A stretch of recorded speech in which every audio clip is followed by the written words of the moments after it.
Hola, buenas tardes y bienvenidos nuevamente a otra cápsula de la ley cerca de ti. Les invitamos a que nos sigan en todas nuestras redes sociales y se suscriban a nuestro canal de YouTube, donde constantemente subimos contenido de gran interés. El día de hoy nos acompañan dos personas muy especiales desde la Suprema Corte. Tenemos a la ministra Mariela López y al ministro Diego Machorro. Bienvenidos. Hola Karina, muchas gracias por invitarnos una vez más.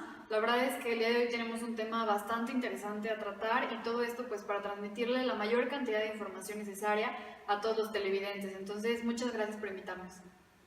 Muchas gracias por invitarnos una vez más, Karina. Siempre un placer estar contigo aquí y brindar información a todas las personas que nos ven y que pueden llegar a tener un mayor entendimiento de la ley y de los derechos que pueden tener o hacer valer en un juicio. Adelante. Muchas gracias. Bueno, el tema de hoy es de gran interés porque vamos a estar hablando sobre la violación de derechos humanos en el recurso de apelación.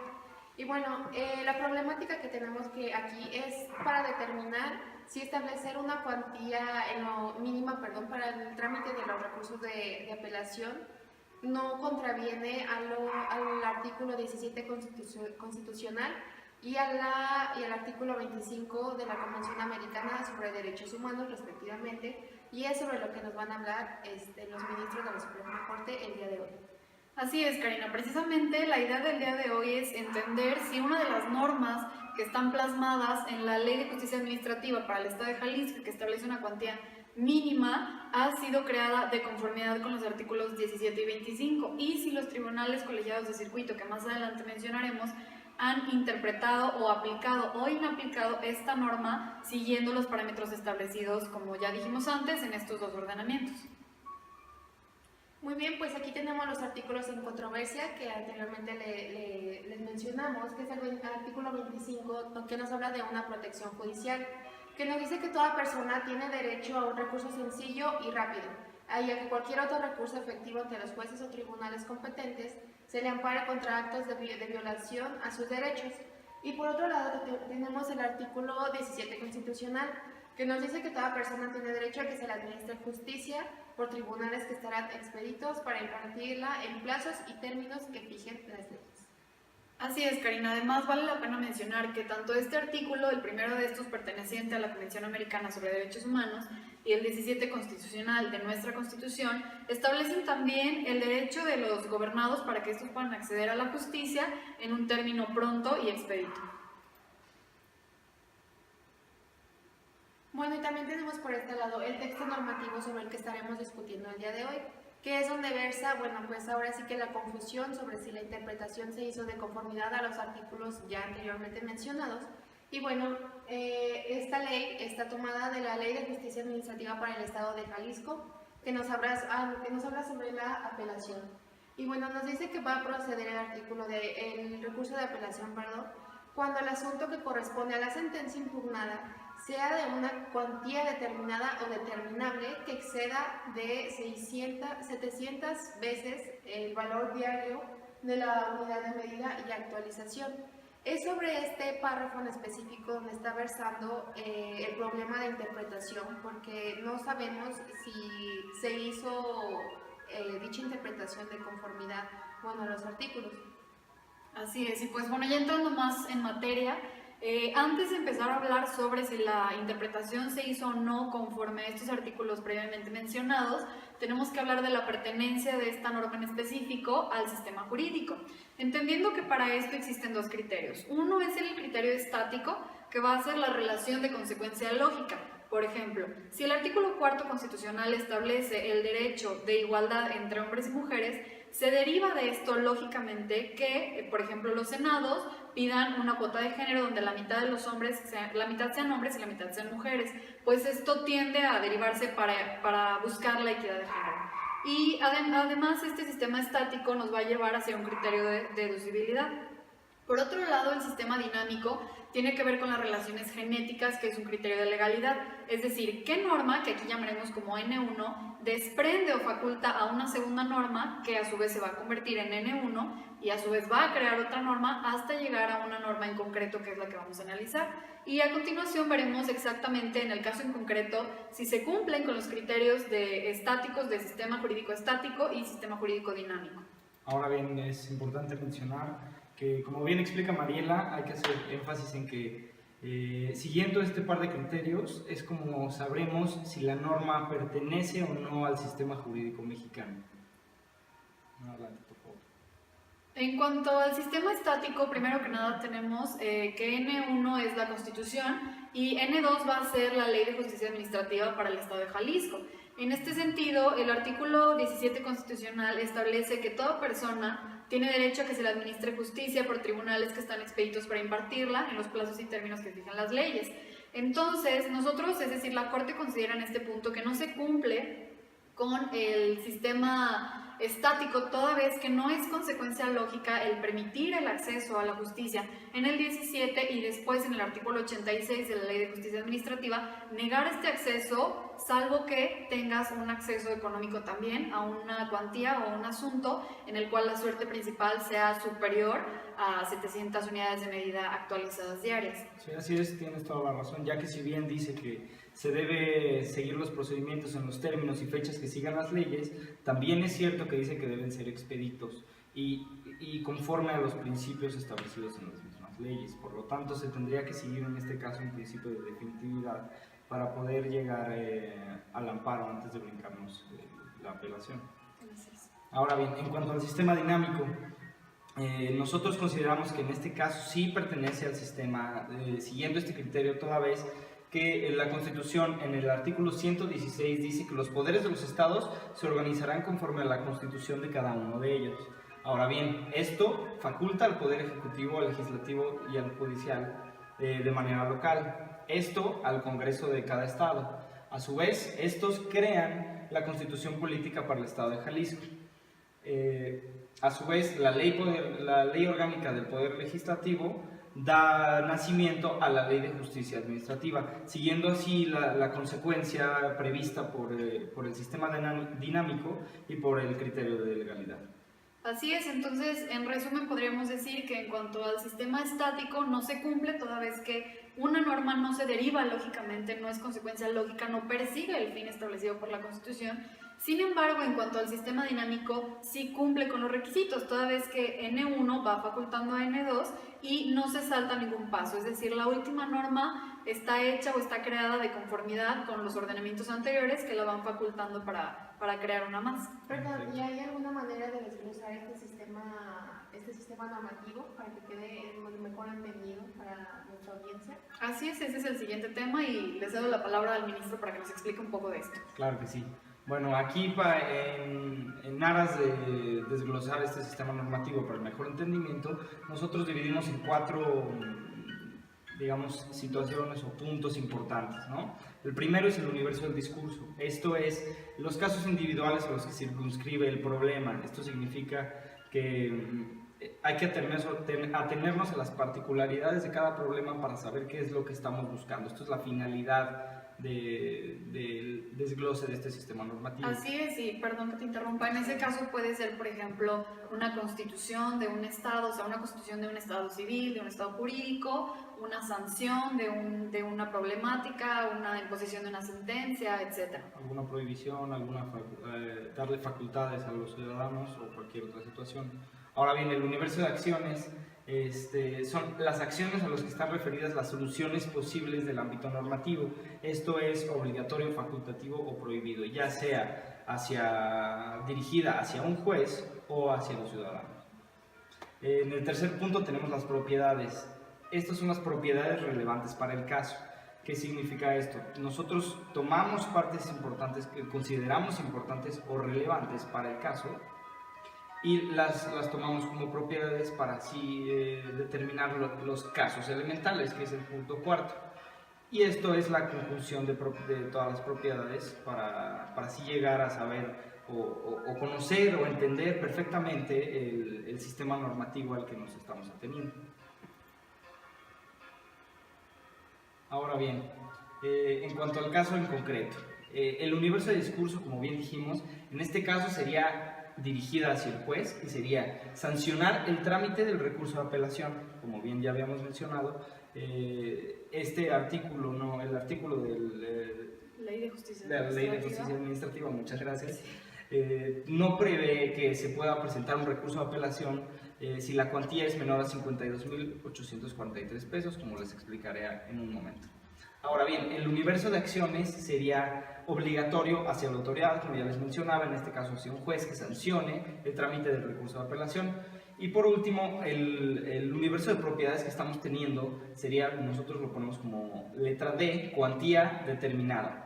Como letra E, cuantía determinable, y como V, valor mayor a 700 UMAS. 700 UMAS, como mencionamos aquí, serían 75.49 pesos diarios. 75.49 por 700 nos da una cuantía total de 52.843 pesos.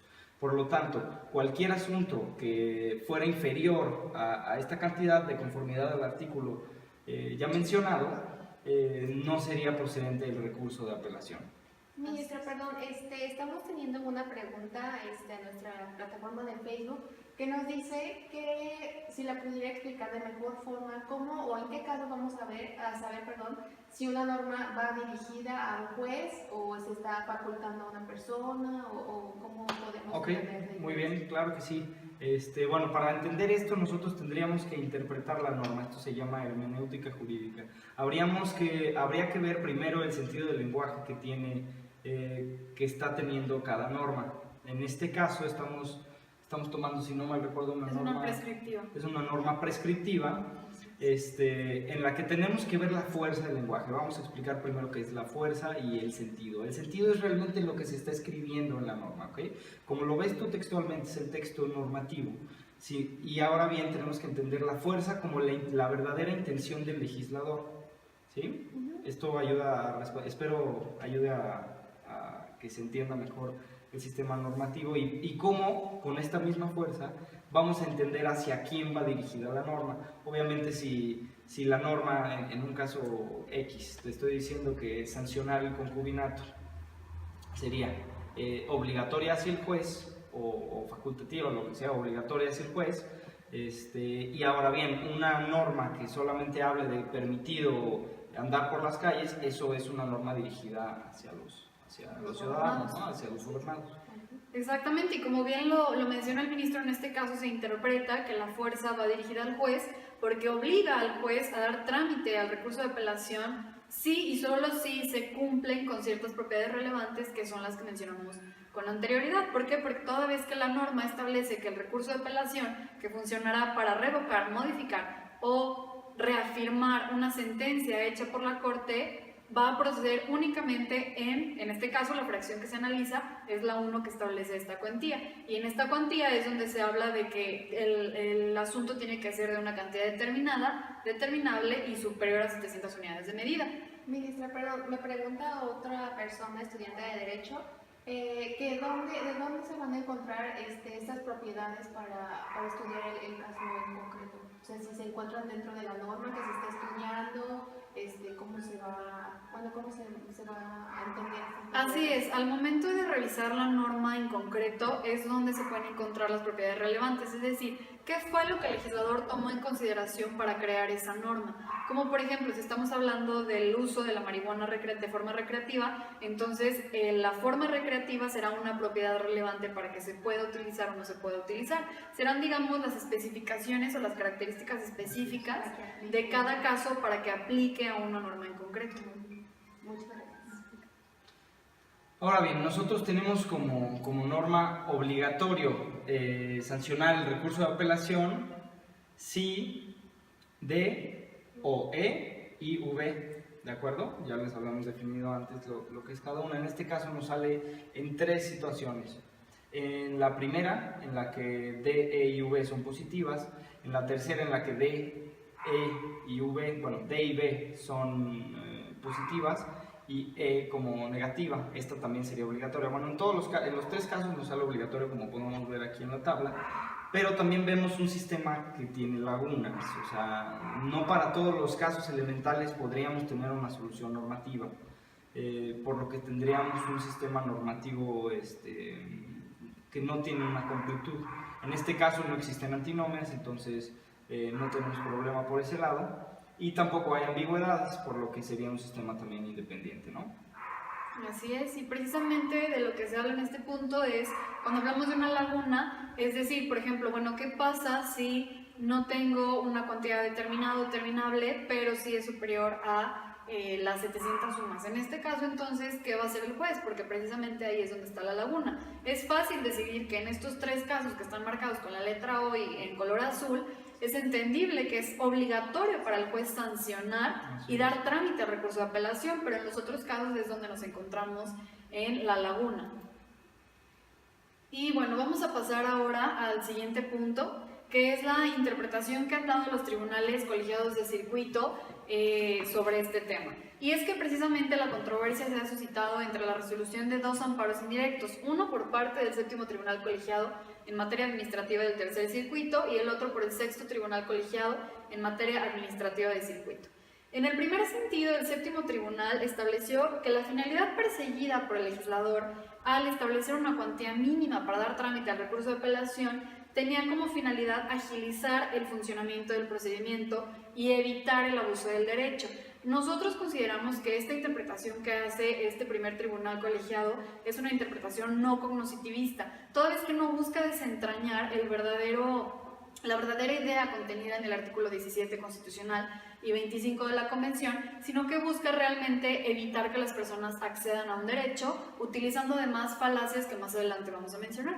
De igual forma, o más bien a contrario sensu, el Sexto Tribunal Colegiado en materia administrativa del Tercer Circuito estableció que el establecer un requisito de procedencia para el recurso de apelación, como lo es una cantidad, viola los artículos 17 de la Constitución y 25 de la Convención, porque no permite a las personas dar el acceso. Entonces, precisamente esta norma está en conflicto entre si el Séptimo Tribunal hizo bien en seguir aplicándola e interpretarla como que es una forma de evitar que el proceso se ralentice a través de muchos recursos de apelación, o si en realidad es una violación pues a los derechos del gobernado.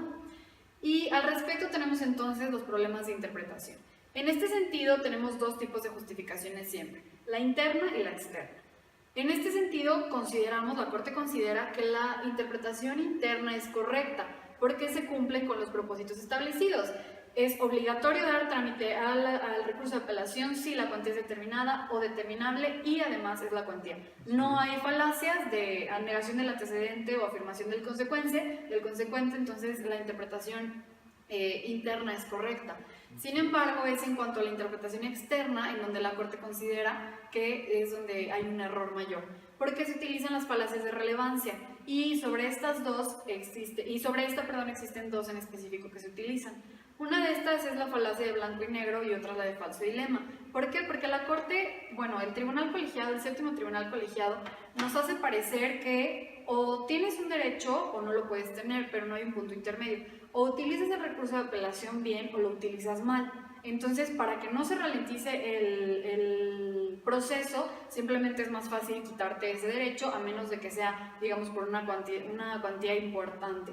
Y además hace ver un falso dilema, porque nos hace ver como si la propiedad de que el procedimiento fuera expedito fuera completamente contraria al derecho que tú tienes de apelar. Y además utiliza diferentes argumentos como de reducción al absurdo, donde nos lleva desde un punto diciendo, bueno, tú no quieres que tu proceso sea lento, entonces estamos de acuerdo en que el recurso de apelación hace que tu proceso sea lento, entonces pues vamos a quitarte el recurso de apelación para que entonces se arregle más rápido. Todo esto entonces son falacias de interpretación, tanto blanco y negro, falso dilema y reducción al absurdo. Y bueno, por último, ya para terminar, vamos a hablar un poco sobre la interpretación que ha decidido por darle a la Corte en este caso. En este sentido, nosotros consideramos que la norma no debería estar redactada de la forma que está en el artículo 86 de la Ley de Justicia Administrativa, sino que debería seguir tanto un silogismo hipotético como un ponens. Lo anterior debido a que consideramos que P es equivalente a la violación de mis derechos. Q va a ser un recurso sencillo y eficaz y R va a ser una apelación. Entonces, Si tengo una violación a mis derechos, entonces va a proceder un recurso sencillo y eficaz que me permita subsanar esos derechos. Y si ese recurso sencillo y eficaz, uno de estos ejemplos, es la apelación, entonces cuando haya una violación a mis derechos, debo tener acceso a una apelación, sin tomar en consideración una propiedad relevante como la cuantía. Y esto sería un silogismo hipotético. Además, simplificándolo, pues entonces, si P es mi violación a los derechos y R es una apelación y hay una violación a los derechos, entonces implica que tengo que tener acceso a una... Ahora bien, antes de continuar, perdóname No, por sí, interrumpirte. Aquí nosotros planteamos este silogismo hipotético y este modus ponens, que son de consecuencia lógica, que obviamente están justificados internamente, ya que sí existe la consecuencia lógica. También cabe mencionar de dónde viene la justificación externa de cada uno de estas maximales, ¿no? Ahora bien, P, una violación a mis derechos, vendría de una justificación externa que sería pues a través de pruebas. ¿Cómo sería esto? Al momento de intentar interponer tu recurso de apelación, la negativa que te dé el juez, esa es tu prueba de que se han violado tus derechos fundamentales. Argumentarás lo conducente en su debido momento. Ahora bien, la consecuencia lógica de esto sería que, según igual las mismas leyes, es que si hay una violación a tus derechos, como bien establece la Constitución, la ley de amparo por excelencia, sería el recurso sencillo y eficaz. Bueno, en este caso hablamos de una apelación, por lo tanto la ley de amparo no tendría mucho que ver, ¿verdad? Pero bueno, es otro tipo de recurso que tenemos, ¿no? Y ahora, un recurso sencillo y eficaz, eso por medio de argumentación decimos que es un recurso de apelación. Sería la siguiente instancia y todo conforme al principio de definitividad que proviene del mismo artículo 17 que mencionamos y protegido por una garantía de seguridad jurídica, ya que el no tener todos los puntos o todas las etapas del procedimiento para seguirlas, se estaría vulnerando tu derecho a la seguridad jurídica, toda vez que no tienes todas las formas de hacer valer tus derechos, y todo esto argumentado en una cuantía mínima, lo que dejaría en un estado de indefensión a las personas en las que Sí, que se esté limitando. se esté limitando, pero bueno, a esto ya iremos más adelante. Así es, y precisamente tenemos aquí 4 argumentos, que es uno, el argumento de autoridad, y precisamente queremos citar al juez Ventura, que es un juez de la Corte Interamericana de Derechos Humanos, que ha establecido que el acceso a la justicia puede ser entendido como la posibilidad de toda persona, independientemente de su condición económica o otra naturaleza, a acudir al sistema previsto para la resolución de conflictos y la vindicación de los derechos protegidos de los cuales es titular. Entonces, en el momento, bueno, ¿qué pasa si yo soy un obrero, me están castigando con algo, yo tengo un salario mínimo? Pues ¿cómo no voy a poder apelar a la decisión de los tribunales simplemente porque no estoy alcanzando? Esto podría generar una problemática incluso contraria al artículo 1 constitucional que establece la no discriminación, además haciendo una interpretación sistemática tanto del artículo 25 como del artículo 17. Estos lo que buscan es hacer que toda persona pueda ser oída con las debidas garantías y dentro de un plazo razonable. Además, el artículo 8.1 también de la misma convención y el 25 tienden a proteger al gobernado precisamente ante la arbitrariedad de las leyes. Entonces, no se le puede dar una idea distinta a decir que una protección para el gobernado es precisamente hacer que el sistema sea más rápido, porque esto no va acorde a la sistemática que se está manejando.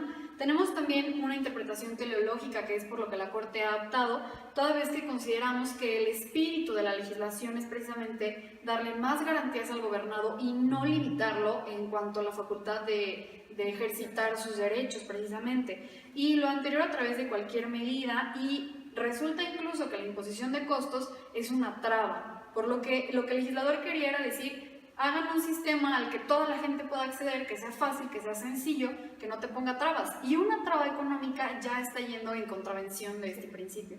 Y por último tenemos también la interpretación histórica progresiva, porque si bien el artículo 17 establece que la interpretación debe ser pronta, debemos recordar que tanto los instrumentos de derechos humanos como las leyes que citan derechos humanos son de continua evolución. ¿Esto qué quiere decir? No le podemos dar un sentido contrario a los derechos humanos y decir que para que tú puedas tener acceso a un derecho se te va a limitar otro, porque en este sentido entonces se tendría que haber realizado un control de constitucionalidad y de convencionalidad y una ponderación o un test de proporcionalidad, de esta forma ponderando tanto la necesidad de la medida como la idoneidad y la proporcionalidad, por lo que consideramos que en definitiva la interpretación que hizo el séptimo tribunal colegiado del tercer circuito es incorrecta, toda vez que no se lleva una ponderación ni una proporcionalidad, sino que simplemente se intenta ver elementos que son supuestamente debe ser expedita y pronta, accesible y eficaz y no una y otra.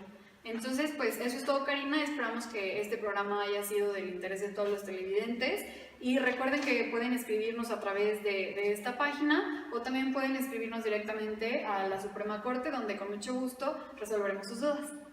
Muchas gracias. Muchas gracias. Karina, gracias por todo y hasta No, luego. ustedes por acompañarnos, Un síganos placer en siempre nuestras estar redes sociales con ustedes. y pues esperamos nuevamente tenerlos en este programa. Un gusto. Seguramente así será, Karina. Gracias. Muchas gracias.